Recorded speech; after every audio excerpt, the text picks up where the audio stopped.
好，好印保你飲得健康，飲得簡單。楊先生，聽講好印保你足之有保你茶班啊？點解嘅？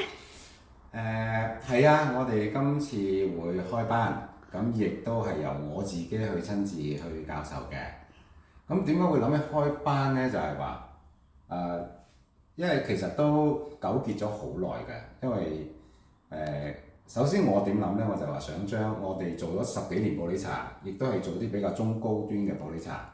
咁由我哋去上山，去各個山寨去選材料，去到翻嚟加工殺青，去到配製，去到配茶，去到每一個工序啊，包括成型，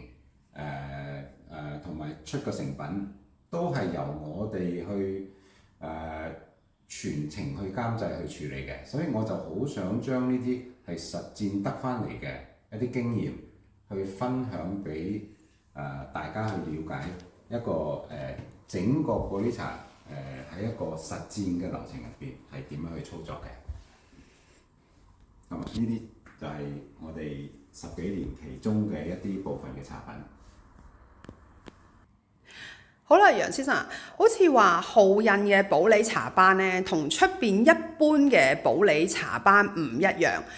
今次喺好印嘅保理茶班裏邊呢，係可以分別到嗰個茶好與壞嘅，係咪啊？嗱，我哋咁樣講，茶呢好難去界定佢好與壞，但係呢，就優點同埋缺點呢，我可以教大家點樣去判別。咁即係話呢個茶究竟佢嘅優點同埋缺點係咪你去認為接受得到嘅？咁由你自己去通過我哋嘅課程呢，由你哋自己去判別究竟呢個茶喺你心目中嚟講嘅好壞。好啦，楊先生，我聽講呢，今次嘅保理陳皮茶班呢，另外仲有一個好特別嘅地方，就係可以改善到自己沖泡時候嘅技巧啊，或者係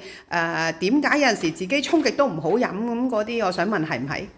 係㗎，因為好多人都唔知道，原來喺泡茶嘅過程當中，每一個好微細嘅動作呢，其實佢對茶嘅口感滋味呢，都可以產生好大嘅一個改變嘅。咁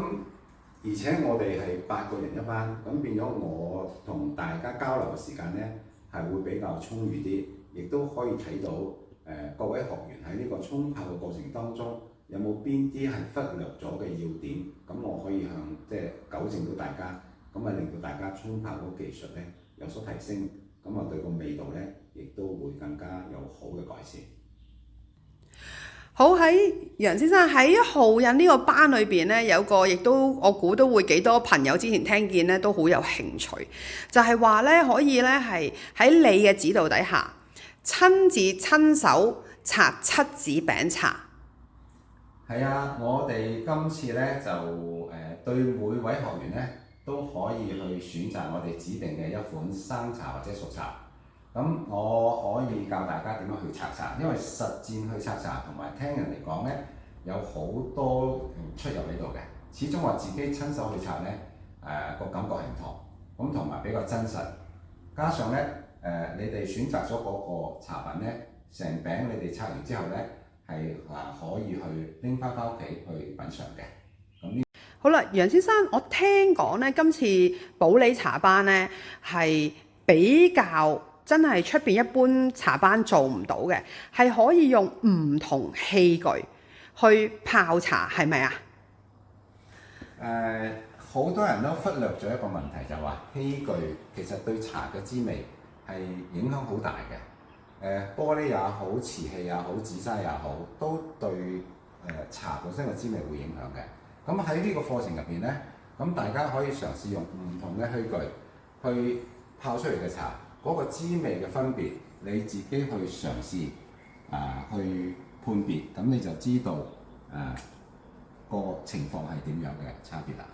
咁你意思係即係我哋會飲到出嚟嘅差別？當然啦，係啊，你要試到你自己係感覺得到嗰個先至係最真實嘅。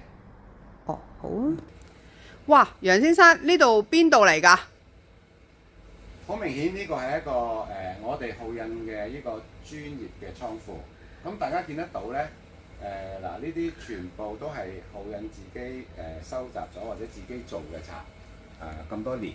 呢啲仲係竹籮嘅，竹籮一睇，大家如果係行家比較了解嘅話咧，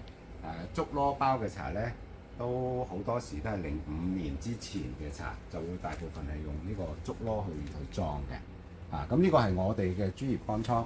咁今次如果大家係參加我哋嘅深造班咧，亦都有機會嚟去實地感受一下一個專業嘅乾倉入邊嘅普洱茶嘅現場嘅氣息係點樣樣？呢個係筆墨冇辦法形容嘅，要大家嚟感受過先知道究竟一個倉庫入邊嗰個氣味。好，喺今次浩印普洱茶班嗰個中班了解篇裏邊啦，咁我收到個資料就比較同普通即係讀書學習嗰啲比較特別嘅，佢有個選項嘅係可以加錢選擇飲或者唔加錢，就當然就冇得飲啦咁樣樣。咁究竟加錢今次係飲乜嘢呢？今次呢個選茶嘅茶品咧就比較特別，佢係中國普洱茶咧第一次喺75年研製成功嘅首批大量生產嘅熟茶嘅配方。咁呢個係好有經典價值同埋呢個歷史價值嘅。我哋就比較建議大家，既然去學習普洱茶，咁喺熟茶嘅一個歷史過程當中咧，呢款茶係好值得大家去品嚐，同埋去了解一個熟茶誕生嘅時候係由乜嘢味道開始。好啦，楊先生頭先我哋講咗中班有得選飲同唔選飲啦，咁好似喺高班咧、深造班咧，當時你編製個課程嘅時候咧，我哋咁多個都覺得哇，係唔係啊？點解攞隻係可以拍賣級別嘅品牌嘅茶出嚟，我嚟做呢個品飲教學，好捨得喎！咁楊先生方便介紹下呢一個品牌啊？其實如果飲普洱茶嘅人咧，冇人會唔識呢個品牌嘅，就係順拼號㗎，呢個都好出名啦。百年順拼。咁選擇呢個茶品咧，亦都有佢特別嘅意義嘅，因為佢係一款大家都熟悉嘅茶啦。二來佢做出嚟嘅茶品咧，亦都係非常之優秀嘅。如果有老年份嘅生茶嘅話咧，更加係非常之難得。更加你話想揾到真嘅貨客，更加少之又少，所以佢先至一直喺拍賣場上邊咧有咁高嘅評價。咁變咗，我覺得既然大家係要學普洱茶嘅話，咁不如揀一款令大家會飲完會難忘嘅一個口感滋味，我覺得認為係值得係同大家分享嘅。